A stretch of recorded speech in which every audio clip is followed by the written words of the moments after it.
hombre que escribió más de la mitad del Nuevo Testamento nunca estuvo en la misma sala que Jesús de Nazaret. No lo digo yo, lo dice él, en sus propias cartas. Y hay algo más. En 13 cartas y miles de versículos, ese hombre cita las palabras exactas de Jesús en exactamente 2 pasajes. 2. El que se supone que explicó a Jesús al mundo entero en todo lo que escribió, lo citó directamente 2 veces. ¿Cuántos versículos de Pablo recitas de memoria sin saber que son de Pablo y no de Jesús? Todo lo puedo en Cristo que me fortalece. Filipenses 4:13. Pablo, no Jesús. El amor es sufrido, es benigno, no tiene envidia. 1 Corintios 13:4. Pablo, no Jesús. Si hablo en lenguas de hombres y de ángeles y no tengo amor, soy como metal que resuena o címbalo que retiñe. 1 Corintios 13:1. Pablo, otra vez. ¿Y qué dijo Jesús? Bienaventurados los pobres de espíritu. Amad a vuestros enemigos. Dad al César lo que es del César. Distintos, ¿verdad? No un poco distintos, fundamentalmente distintos. Llevan 20 siglos diciéndote que Pablo explicó a Jesús. Yo pasé tiempo tratando de creerlo. Y luego encontré las cartas. Me llamo Rodrigo. Trabajé 20 años en una biblioteca de la Universidad del Valle de Atemajac, cuidando libros que los alumnos no podían consultar sin autorización del rectorado. Un día me pregunté por qué no podía leerlos yo. Ese día empezó todo. Y lo que te voy a contar esta noche no es sobre si Pablo era sincero o no. No es sobre si su visión en el camino de Damasco fue real o psicológica. Es sobre algo más específico y más difícil al mismo tiempo. Es sobre qué doctrinas construyó Pablo que Jesús nunca enseñó. Y sobre por qué el propio Pablo lo dejó perfectamente claro en sus propias palabras, sin que nadie tuviera que inventar nada. Para entender eso, necesito que entiendas primero algo que la mayoría de los creyentes no sabe y que cambia el orden de toda esta historia. Las cartas de Pablo son los textos más antiguos del Nuevo Testamento, no los evangelios, las cartas. Pablo escribió entre los años 50 y 58 de nuestra era. Son fechas que el consenso académico acepta sin controversia. Bart Ehrman lo documenta en sus cartas paulinas. Marcus Borg y John Dominic Crossan lo desarrollan en El primer Pablo. Las cartas auténticas de Pablo, Gálatas, Primera y Segunda Corintios, Romanos, Filipenses, Filemón y Primera Tesalonicenses están todas escritas dentro de esa ventana de 8 años. El Evangelio de Marcos se escribió alrededor del año 70. Mateo y Lucas, alrededor del 80 al 90. Juan, entre el 90 y el 110. Esto significa algo que, cuando lo procesas de verdad, reorganiza la perspectiva completa. Cuando Pablo escribía Gálatas, nadie había redactado aún en papel la historia del bautismo de Jesús en el Jordán. Nadie había transcrito el Sermón del Monte. Nadie había puesto por escrito la parábola del hijo pródigo, ni la de los talentos, ni las bienaventuranzas.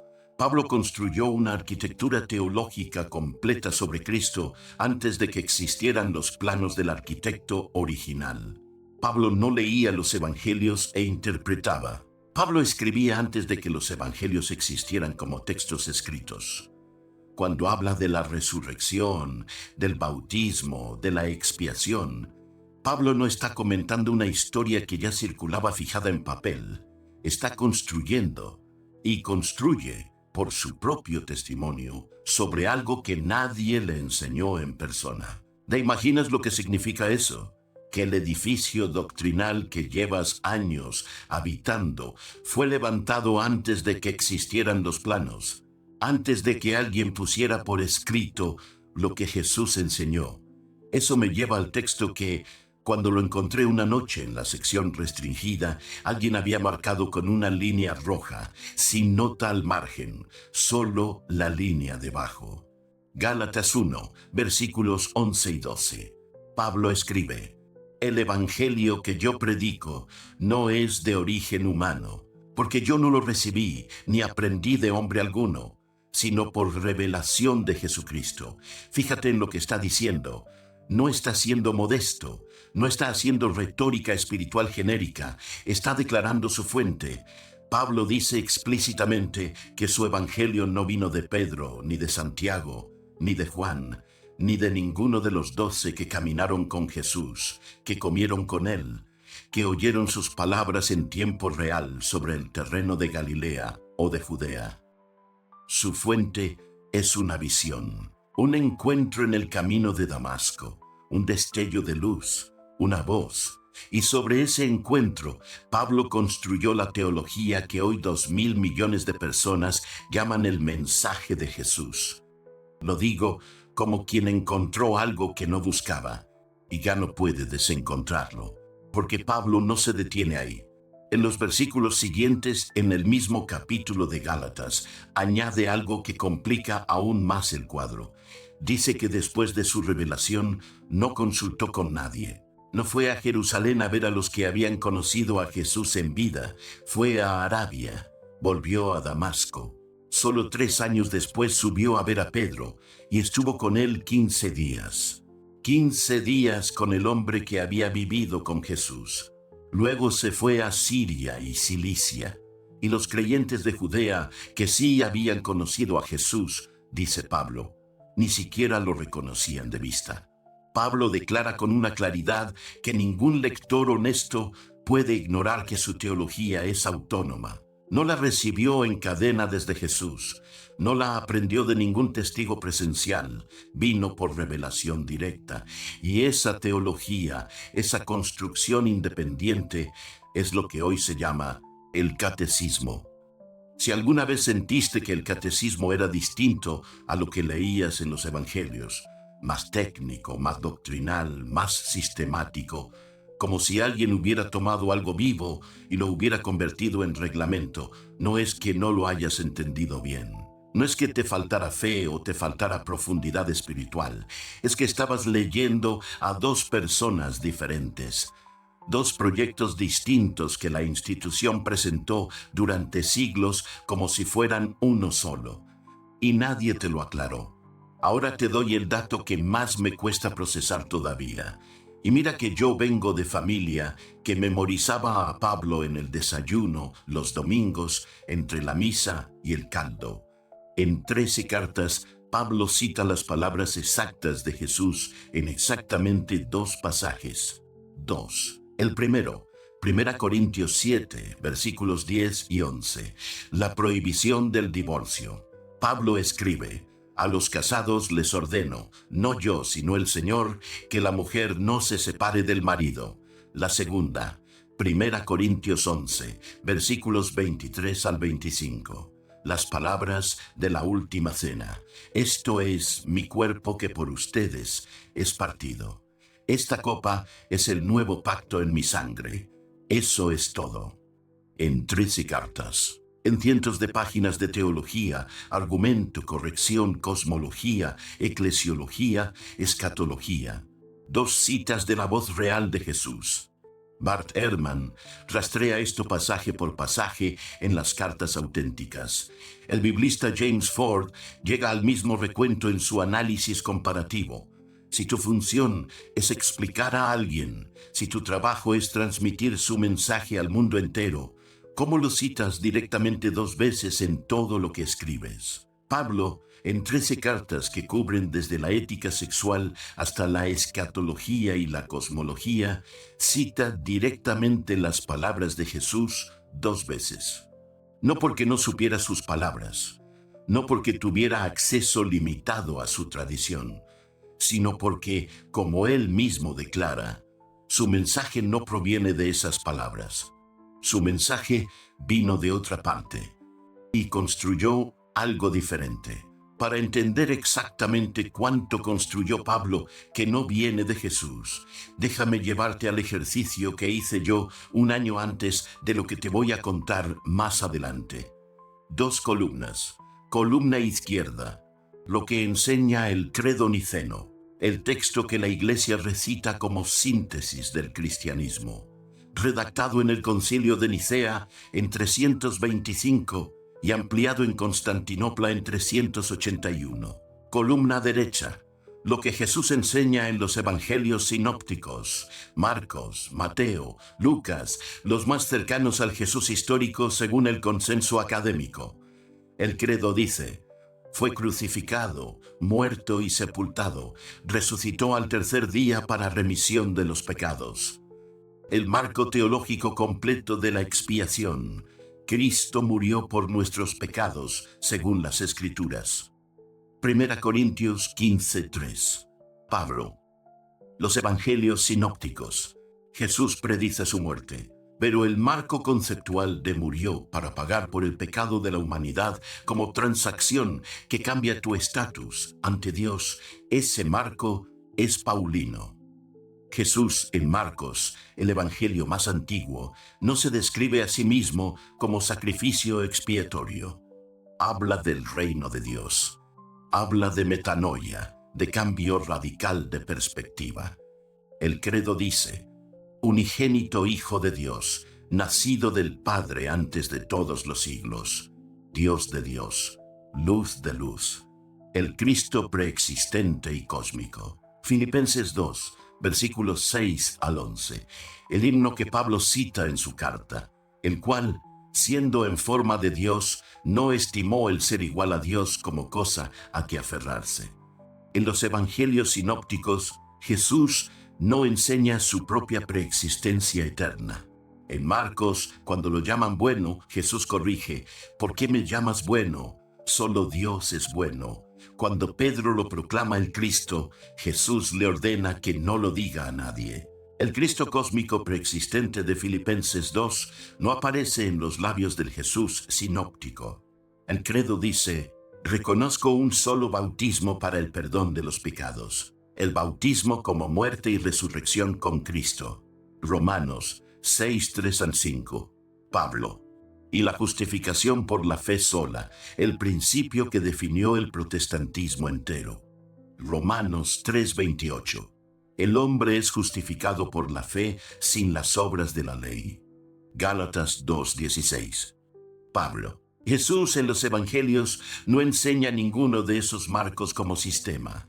El aparato técnico de la justificación forense ante Dios, de la imputación de justicia ajena, de fe versus obras, es una construcción conceptual paulina, no una transmisión de los dichos de Jesús. ¿Y qué hay en la columna de Jesús? El reino de Dios, que es el tema central y recurrente de toda su predicación sinóptica. Las bienaventuranzas. Bienaventurados los pobres de espíritu, los que lloran, los que tienen hambre de justicia. Amad a vuestros enemigos y haced bien a los que os odian. El mandamiento nuevo: amaos los unos a los otros como yo os he amado. La hospitalidad radical hacia el extranjero, la viuda, el enfermo, el excluido. El perdón sin límite, 70 veces 7. El desprendimiento material. No pueden servir a Dios y a las riquezas. 2 columnas, casi sin solapamiento.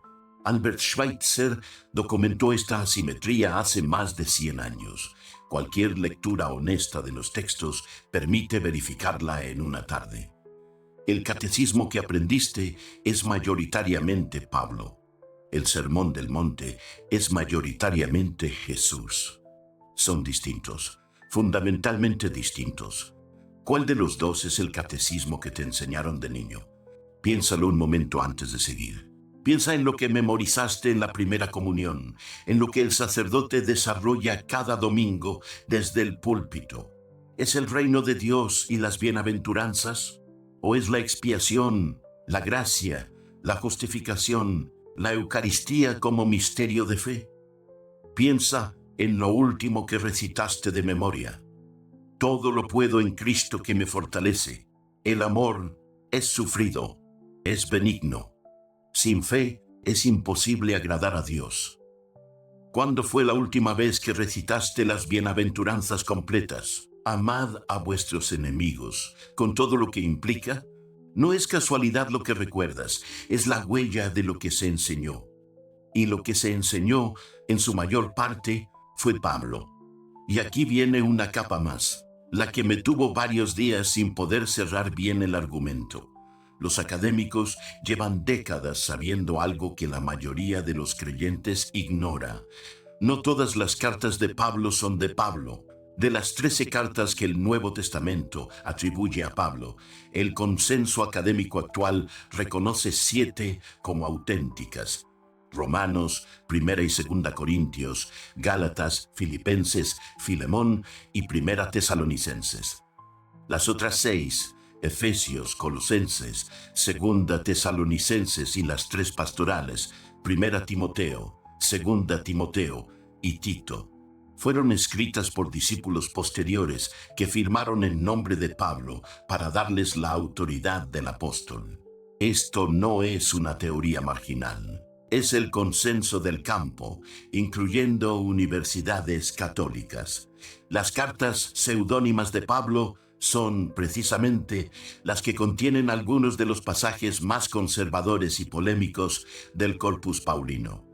Primera Timoteo 2:12. No permito a la mujer enseñar ni ejercer dominio sobre el hombre, sino estar en silencio. Primera Timoteo 6:1. Los que están bajo el yugo de la esclavitud tengan a sus amos por dignos de todo honor. Efesios 5:23. El marido es cabeza de la mujer, así como Cristo es cabeza de la iglesia. Todo eso, discípulos posteriores escribiendo en nombre de Pablo, no Pablo. Marcus Borg y John Dominic Cruzan, en su libro El primer Pablo, publicado por Harper One en 2009, los llaman los 3 Pablos.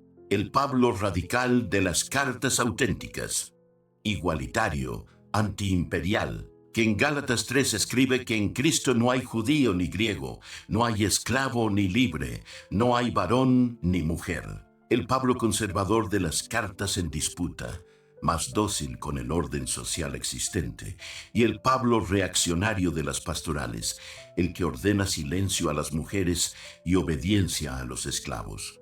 La Iglesia canonizó los 3 como si fueran uno. Y aquí está la ironía que me dejó un rato en silencio. No solo Pablo construyó una teología autónoma que Jesús nunca enseñó. Alguien después construyó un Pablo que el propio Pablo probablemente no habría reconocido como suyo. Inventaron al inventor, y el resultado, ese edificio de 3 pisos construido por 3 autores distintos, presentados como uno, es lo que hoy se llama el mensaje cristiano. No fue al estudiar sus cartas que entendí el problema de fondo, fue notar lo que no estaba en ellas. La voz de Jesús. Déjame explicarte cómo llegué a eso. En el tercer año del doctorado, en la UNIVA, preparé esa tabla que te describí antes. Trabajé 3 horas. Al final tenía 5 páginas de comparación y casi ninguna fila con correspondencia directa entre las 2 columnas. Presenté el trabajo en el seminario del doctor Villarreal. Era el director de área, teólogo bíblico formado en el Pontificio Instituto Bíblico de Roma. Un hombre que conocía los textos con una profundidad que yo tardé años en empezar a alcanzar. Leyó la tabla, levantó la vista. Me dijo con la calma de alguien que ya conoce esa habitación: lo que señalas es la diferencia entre el Cristo de la fe y el Jesús de la historia. Es una distinción del siglo XIX, muy trabajada. Le dije: sí, doctor, pero si son distintos, ¿cuál de los 2 construyó la iglesia? Villarreal me miró un momento. Eso es una pregunta pastoral, no textual. El seminario siguió.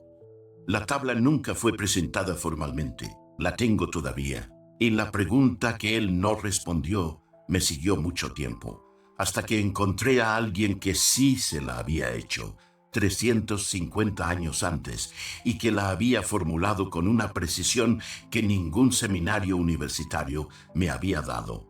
Hay un detalle que necesito añadir aquí. Antioquía, alrededor del año 50 de nuestra era. Un hombre escribe a la luz de una lámpara de aceite. Hay urgencia en lo que dicta. Acaba de recibir noticias desde Galacia. Los creyentes a los que predicó están adoptando la circuncisión bajo la presión de otros misioneros. Escribe: me asombra que tan pronto se hayan alejado del que los llamó. Escribe: incluso si nosotros o un ángel del cielo les predicara un evangelio distinto del que les hemos predicado, sea anatema. El hombre que escribe esa carta nunca conoció a Jesús de Nazaret. Lo que defiende con esa intensidad casi colérica no es la enseñanza que Jesús transmitió de boca en boca a sus discípulos, es su propia revelación, la que recibió en el camino de Damasco, la que, como él mismo escribirá en el capítulo siguiente, no vino de ningún hombre, ese hombre es Pablo, y esa carta es la más antigua del Nuevo Testamento. Baruch Spinoza, en los capítulos 11 y 12 del Tractatus Theologico Politicus, escrito en Ámsterdam en 1670, aborda algo que nadie de su generación se había atrevido a formular con esa claridad. La autoridad de los apóstoles, argumenta Spinoza, descansa en su propia afirmación de revelación, no en testimonio histórico verificable externo, no en registro independiente que lo confirme. Al analizar a los profetas, Spinoza escribe algo que todavía me parece radical. La certeza que nos dan los profetas de su revelación se basa en la imaginación, no en la razón. Ahora lee de nuevo Gálatas 1, 11 y 12. Pablo dice exactamente eso de sí mismo. Mi evangelio no es de origen humano, no lo recibí de ningún hombre, lo recibí por revelación de Jesucristo. Pablo está describiendo, con sus propias palabras, exactamente el tipo de fuente que Spinoza identifica como no verificable desde la razón, no como crítica, como descripción honesta de su propio proceso. Spinoza fue excomulgado en 1656. El Tractatus fue inmediatamente incluido en el índice de libros prohibidos de la Iglesia Católica. Porque preguntar de dónde viene la autoridad de un texto sagrado es, en cualquier institución religiosa, la pregunta más peligrosa que existe. Villarreal no sabía. Por eso la derivó hacia lo pastoral. Spinoza se la hizo de todas formas y pagó el precio correspondiente. Hay una última cosa que quiero decirte, y es, paradójicamente, la más justa que se puede decir sobre Pablo. Pablo fue el más honesto de todos. Lee sus cartas con eso en mente. Nunca afirmó haber conocido a Jesús. Nunca dijo que su teología era una transmisión oral de maestro a discípulo desde el maestro. Gálatas 1 lo dice en texto claro: no lo recibí de ningún hombre. Lo recibí por revelación. Pablo no mintió. Lo que hizo fue construir, con honestidad radical, sobre sus propias fuentes declaradas, un sistema de pensamiento que encontraba en la figura de Cristo el eje de una teología que él ya traía formada como fariseo, educado en la escuela de Gamaliel. Las categorías de la expiación, el Cristo preexistente, la justificación por la fe, no son ideas inventadas en el vacío. Son reinterpretaciones de Marcos que ya existían en el judaísmo de la diáspora y el mundo helenístico, aplicadas a Jesús con una coherencia que nadie que lo lea puede negar. Y lo hizo sabiendo exactamente lo que estaba construyendo. Él mismo lo dejó escrito. El problema no es Pablo. El problema es lo que la Iglesia hizo después. Tomó la teología de Pablo y la presentó como si fuera la enseñanza original de Jesús, como si entre el Sermón del Monte y la carta a los romanos hubiera una línea continua, sin salto, sin ruptura, como si el hombre que nunca estuvo en la misma sala que Jesús fuera simplemente su mejor intérprete y no un arquitecto autónomo. Y durante 2000 años, nadie señaló desde el púlpito lo que los propios textos dicen con total transparencia para quien los lee. Pablo lo sabía, no declaró, no lo ocultó. Nosotros asumimos que eso no importaba, Y esa asunción, no Pablo, no sus cartas, no su honesta declaración de fuentes, sino esa asunción que nadie examinó, es lo que llevamos 20 siglos llamando el mensaje de Jesús. Lo que hagas con eso esta noche es completamente tuyo.